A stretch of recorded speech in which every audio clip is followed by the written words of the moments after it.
prestani tražiti izgovore.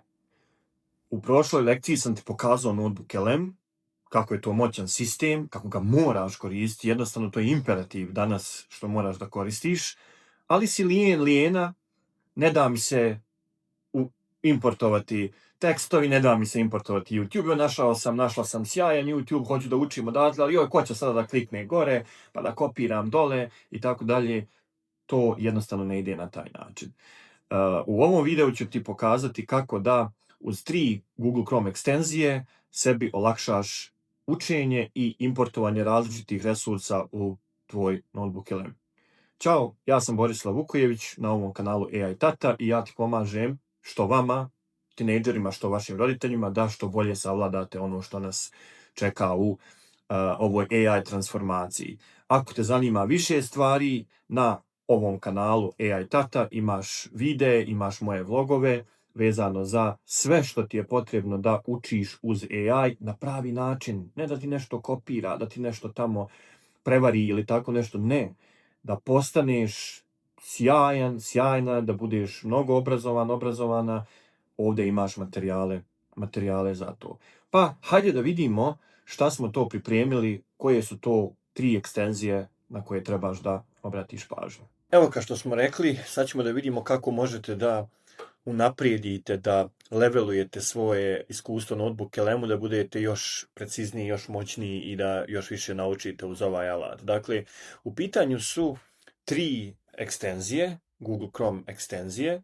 Dakle, možete ih naći pod imenima Cortex Notebook LM, Notebook LM Web Importer i YouTube to Notebook LM. Sad ćemo ih sve proći, tako da ne brinete ništa. Dakle, prvo ćemo da vidimo šta znači ekstenzija YouTube to Notebook LM. Znači, kada instalirate tu Google Chrome ekstenziju, ovo je naravno moj video, dobit ćete na YouTube-u novo dugme ovdje i pisat će Notebook LM. Klikom na Notebook LM možete da kreirate novi notebook ili da dodate u već postojeći, kao što vidite ovdje su vam izlistani postojeći notebook LM i ovdje možete da kreirate novi notebook. Dakle, kada gledate neki video, nešto je što vas zanima, nešto edukativno, nešto što generalno želite da istražite dalje, jednim klikom na notebook LM to radite. I odlično funkcioniše, dakle, fino sinhronizuje sa vašim notebook LM-om i čuda radi. Druga jeste Web Importer, dakle, ovo je recimo neki tekst koji sam našao i hoću da učim što više o ovome. Kliknem na Notebook LM Web Importer, samo sekunda, evo ga, Notebook LM Web Importer i evo ga, dakle, opet imate da birate i imate, vidite, ovdje su vam svi vaši notebook elementi, ovdje možete dodati ili kreirati novu. Možete importovati puno linkova kroz ovo, ovdje možete ih upravljati njima i ovdje možete kreirati podcaste. Najbitnija varijanta jeste što jednim, dakle, klikom na Notebook LM Web Importer možete tekst koji ste našli importovati u postojeći notebook ili kreirati novi. Dakle, to je druga. I treća, ona se nalazi, dakle, opet gore u Chrome ekstenzijama i naziva se Cortex Notebook LM. Evo ga ovdje, dakle, ovo je vaš Cortex Notebook LM. Kada se ulogujete prvi put, tražit će vam kredencijale, dakle, da se ulogujete u vaš Notebook LM i poslije možete da ga koristite. Ja koristim free verziju, dakle, čisto da možete da vidite o čemu se radi. Za one koji žele naprednu verziju, pretplata se čini se oko $2,5 mjesečno za pristup svemu.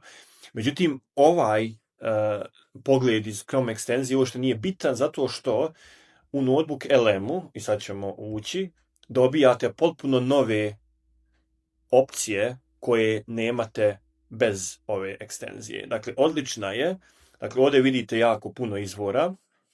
I sad šta dodaje ova ekstenzija? Dakle, imate prvo gore sinhronizaciju sa Google dokumentima, možete izvesti kao tabelu, možete brisati odavde i imate ovaj slider da mijenjate PDF, doc, web, tekst, YouTube, dakle u odnosu na ono što vam je na Notebook LM-u, to bez ove ekstenzije nije moguće raditi.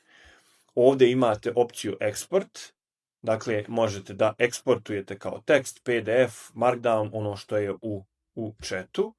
Ovdje možete da kopirate i u studiju dobijate eksport gdje sve ono što ste kreirali možete da eksportujete bez ikakvih problema.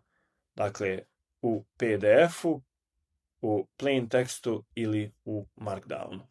Tako da ove opcije vam u stvari pomažu da unaprijedite svoje znanje, da jednostavno lakše dok idete po webu, nađete nešto, super, ovo hoću da istražim, dodam preko web importera, ovo je super video, dodaću preko Notebook LM integracije ovdje i jednostavno naprijedite svoje iskustvo ovdje što imate. Jedan bonus, da vidite kako možete mijenjati stilove unutar Notebook LM-a. Dakle, ovo sad nije vezano za ekstenzije, čisto kao vama bonus. Dakle, pogledajte recimo ovu prezentaciju, odnosno slajdove koje sam generisao. Dakle, ako vam se recimo sviđa kako ovo izgleda, dakle da učite jednostavno kroz kao comic stil, strip stil, evo kako sam to omogućio, dakle, evo pokazat ću vam prompt. Dakle, stil je američki akcioni stripovi iz 80-ih. Dakle, igrajte se sa ovim, možete bukvalno šta god hoćete izabrati, možete reći da printa ćirilicu, možete da izaberete Fortnite, možete da izaberete South Park, možete da izaberete Among Us, šta god vam padne na pamet možete da izaberete kao stil. Toliko, vidimo se uskoro u narednoj lekciji. I eto ga, više nemaš nikakvih izgovora. Sad je sve lako, importuješ sa jednim klikom, bilo koji tekst, bilo koji video, želiš da upravljaš bolje resursima, ne da se skidati jedan po jedan proizvod koji si kreirala unutar Notebook LM-a, sad više nemaš izgovora. Obavezno se pretplati na newsletter koji imaš u opisu ovog videa, jer uskoro će krenuti sa live sesijama. Dakle, imat ćemo uživo, evo kao jedno zvanično saopštenje, imat ćemo uživo sesije sa vama, sa vašim roditeljima, gdje ćemo odgovarati na vaša pitanja i pokazivati nešto naprednije stvari, kako da ubrzate i kako da poboljšate svoje učenje u AI. Do narednog puta, vidimo se.